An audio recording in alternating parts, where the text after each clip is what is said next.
Hoje é dia de dar uma cara nova pra essa frente da nossa casa, que tá bem sem gracinha, né? E antes de a gente colocar a mão na massa, já deixa eu falar pra vocês que eu sei que vocês vão perguntar. Aqui, todo o muro e a estrutura dos pilares foram rebocados com essa textura irregular, assim, que foi inspirado no reboco Santa Fé. Então ele fica com esse efeito assim meio ondulado mesmo, a gente queria esse efeito mais rústico e tanto os muros quanto os pilares vão ficar assim. E essas aqui, ó, são as nossas referências do que a gente quer fazer aqui nessa parte da frente. Basicamente, a gente quer um efeito, um visual, assim, mais rústico. Ao mesmo tempo, a gente não queria fechar muito, então por isso que a gente escolheu essa opção mais vazada, assim, que tem madeira e uma cor também um pouco mais quente, misturando também com plantas, flores. Depois vocês vão ver o resultado final. Mas agora a gente vai começar pelo primeiro passo, né? Que é essa etapa da pintura. Mas antes de pintar, a gente precisa resolver o limo desse muro. E é super fácil, a gente descobriu que uma misturinha de cloro com água, com um borrifador, passando nas áreas ali do limo, é só aguardar alguns minutinhos e pronto, o limo some. E antes de pintar com a cor final, aqui como o nosso muro ainda tá no reboco, a gente precisou passar um fundo preparador. Com esse fundo preparador, o reboco não vai mais ficar saindo aquele pozinho chato, sabe? E também já vai preparar a superfície para receber a tinta. Ó, vou começar a pintar aqui os pilares.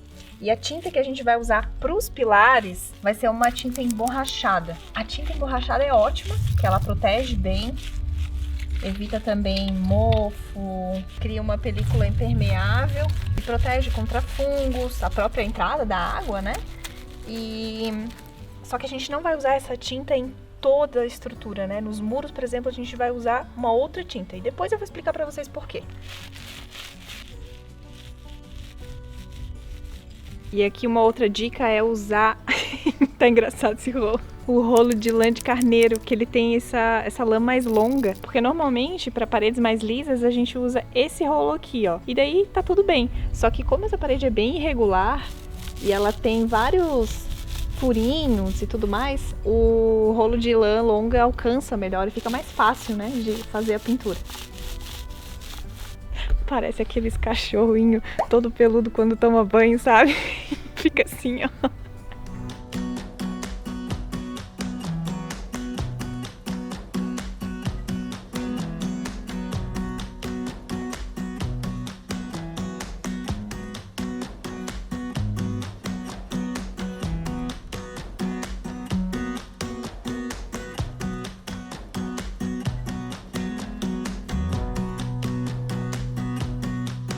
Agora que a gente já pintou os pilares, a gente começou essa parte aqui do muro. Que lembra que eu falei pra vocês? Que é uma tinta diferente. Lá nos pilares a gente usou uma tinta emborrachada. E aqui a gente tá usando uma tinta látex. Isso porque esse muro aqui tá em contato direto com a terra aqui do outro lado, ó. Foi feita uma proteção na construção desse muro e tudo mais, quando foi aterrado aqui, né, essa parte. Só que ainda passa umidade. E passando a tinta emborrachada nesse muro que tem umidade, o que vai acontecer? Com o passar do tempo, vai começar a criar bolhas. Por quê? Porque a tinta emborrachada é impermeável. Então ela impermeabiliza dos dois lados, tanto para a chuva que vem nessa direção, quanto para a água que vem naquela outra direção. O que faz com que crie bolhas com o tempo e descasque tudo. Então não é uma boa ideia. Às vezes a gente se engana, tem infiltração, tá tudo molhado, vou passar uma tinta emborrachada que vai proteger tudo. Se você não resolver o ponto de onde surge essa água, da onde vem, não vai resolver. Vai criar bolhas com o passar do tempo, vai descascar a tinta, vai virar uma meleca. Então aqui, qual a diferença? Essa tinta látex deixa o muro respirar. Então a umidade vai continuar passando, vai continuar entrando, só que vai proteger um pouco mais do que o muro naturalmente, né? A tinta tem suas propriedades também, ela protege, mas ela vai deixar respirar. Diferente de uma outra tinta que eu teria que fazer uma manutenção muito maior, né? Porque iria criar bolhas, descascar, teria que fazer a pintura toda de novo. Então, assim, dessa forma, a gente só tem que limpar com uma certa frequência que eu ainda não sei quanto. Eu vou entender à medida que, depois de pintado, né? A gente vai vivendo e eu vou entendendo. Aquele limo que tava aqui demorou, acho que 1 ano pra aparecer, mais ou menos. E não tava tomado de limo, né? Era só alguns pontos. Então, assim, acho que agora com a tinta, que tem propriedade, antimorfo, todas essas coisas, eu acho que vai dar uma amenizada e vai demorar mais pra aparecer. Então agora aqui a gente vai pintando. Claro que essa nossa linda escolha do reboco desse jeito acaba demorando um pouquinho mais a pintura, porque tem que ter paciência, são vários níveiszinhos assim, né? Então o rolo não passa direto pintando, tem que voltar e voltar, então. É um processinho, mas tá ficando lindo. Eu amei a cor, acho que tá combinando muito com a casa. E agora tem esse muro todo aqui pra pintar, ó. Uhul! Sol!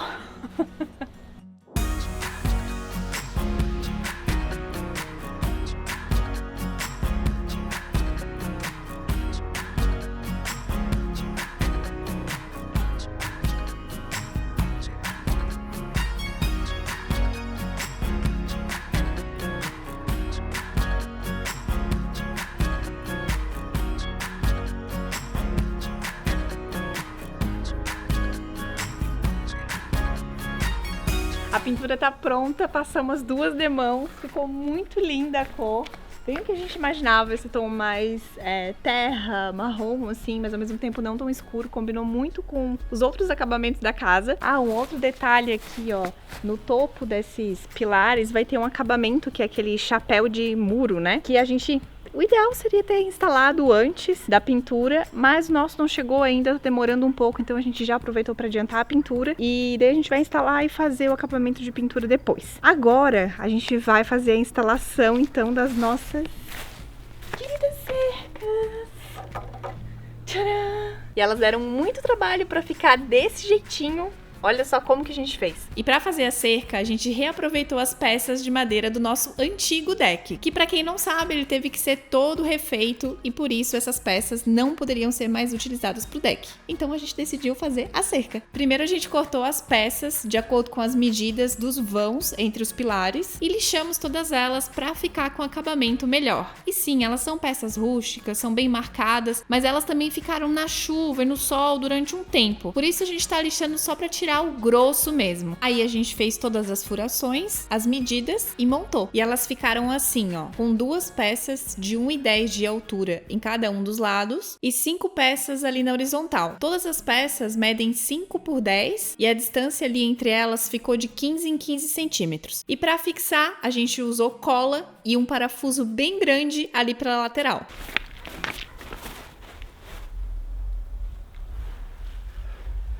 Agora vamos colocar aqui para ver se encaixa. Como o reboco tem toda essas ondinhas, talvez a gente tenha que fazer alguns ajustes.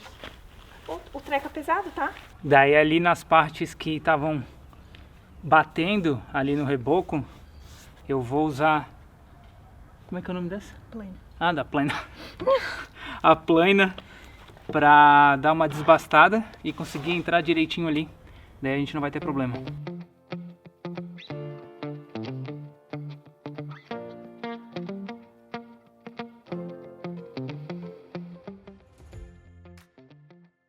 Aí sim, agora elas já entram. E aí a gente pode instalar. Para começar, a gente deixou uma medida de 10 centímetros ali na parte de baixo. Como aqui é em desnível, a gente deixou essa medida só do lado mais baixo e o outro lado a gente foi controlando com o nível para deixar tudo alinhado. Com o nível, a gente também ajustou para ele ficar alinhado ali com o pilar. E então fez todo o processo para fixar a cerca, que é bem simples. Primeiro, marca os 2 furos ali no pilar, em cada uma das laterais, tira a cerca. Aí faz os furos ali com uma furadeira, coloca a bucha, volta com a cerca e então parafusa. Aqui a gente usou parafusos bem grandes com a cabeça sextavada. E aí é só seguir fazendo a mesma coisa em cada uma das cercas.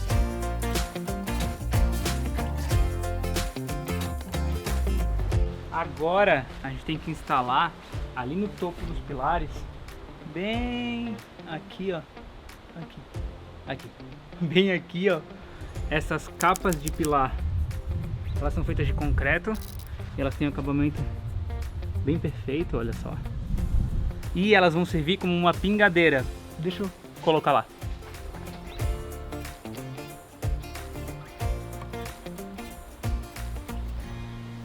Olha só, uma pingadeira, porque a água vai bater aqui, vai escorrer e vai cair direto aqui, porque ela tem uma borda, então a água não vai ficar manchando todo o pilar. E olha só. Daí aqui a gente vai assentar elas com argamassa AC3, deixar direitinho, botar no nível e depois pintar da mesma cor do pilar.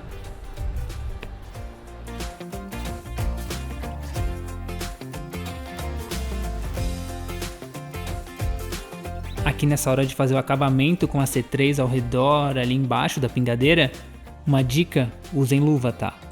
Não façam como eu fiz aqui, direto no dedo. Seu dedo vai agradecer depois.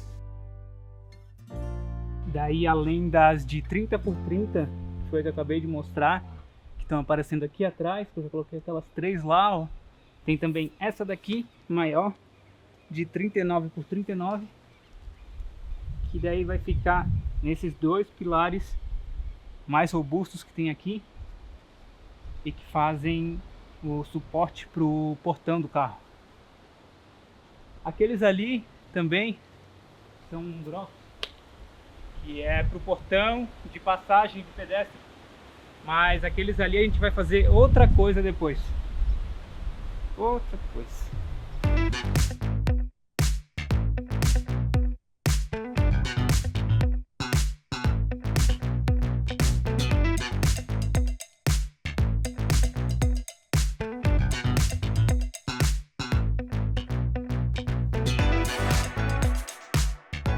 Daí agora que secou, eu venho com a lixa para fazer esse acabamento entre a C3 e o pilar que já estava aqui, né? E também aqui embaixo da pingadeira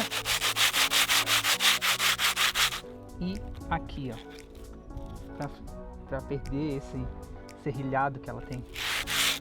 Ó.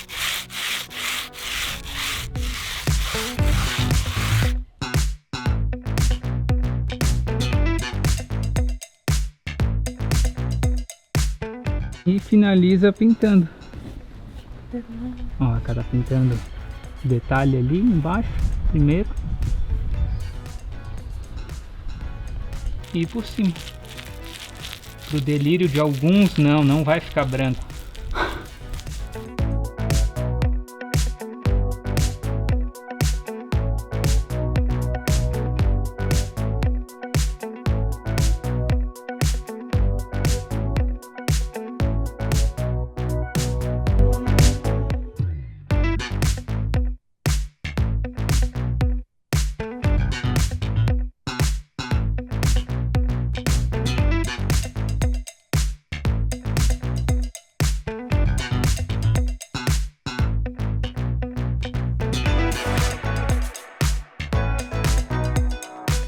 Tá pronta a nossa cerca, a gente tá muito feliz com o resultado final, ficou muito combinando com a casa, assim, do jeitinho que a gente queria, com essa carinha de fazenda. Agora faltam só alguns detalhes de iluminação, também os portões aqui de garagem e de entrada, mas isso a gente vai mostrar pra vocês num próximo vídeo. Espero que vocês tenham gostado do resultado tanto quanto a gente e não esqueçam de contar aqui nos comentários o que vocês acharam. Beijo, até a próxima!